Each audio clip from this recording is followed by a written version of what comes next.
Hi guys! Another day, another video na naman na mga tungkol sa bantam. Nagdaan na nga pala yung Pasko tsaka bagong taon. Yung pinamimigay ko nga palang bantam na to na babae. Bantam chicken na to na pinangalanan ko tong Morgan eh. Pinamimigay ko, wala pang kumukuha.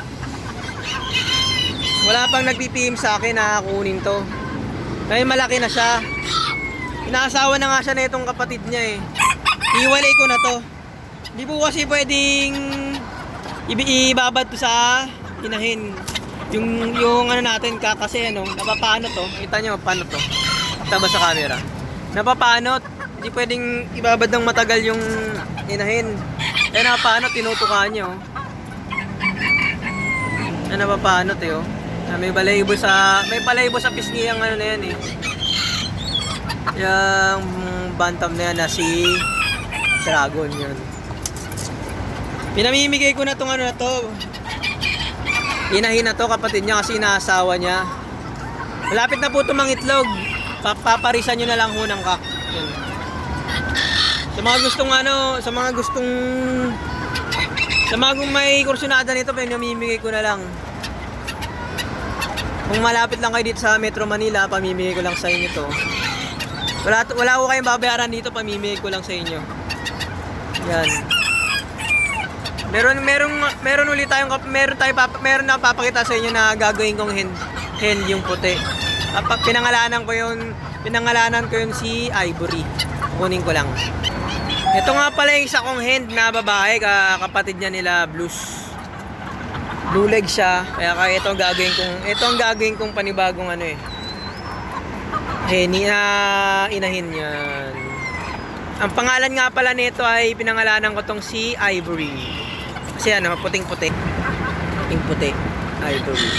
Ngayon po ito kapatid niya na si Morgan. Pag binigay ko po sa inyo, may naglalabas po yan ng binabay na anak. Kasi yung nanay niyan, may lahi talagang binabay, tsaka yung lolo niya, may lahing binabay. Yung tatay niya, binabay talaga yon, si Black Demon, yung itim na binabay. Ngayon, paano malalaman kung malapit ng mangitlog yung inahin. Alam nyo pa yung puwetan na yan, yung balaybo na yan. Pag bumagsak yan, malapit na yan mangitlog. Katulad nito yan, oh. Malapit na utong mangitlog si Morgan. Ano, malapit na siya magpalahi.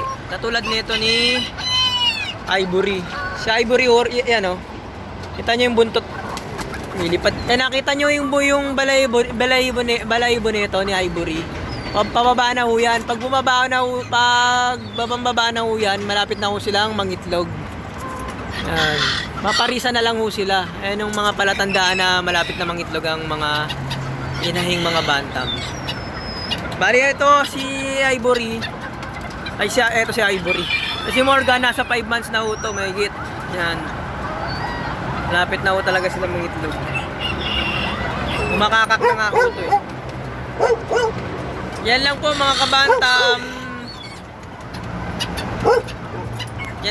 kabantam.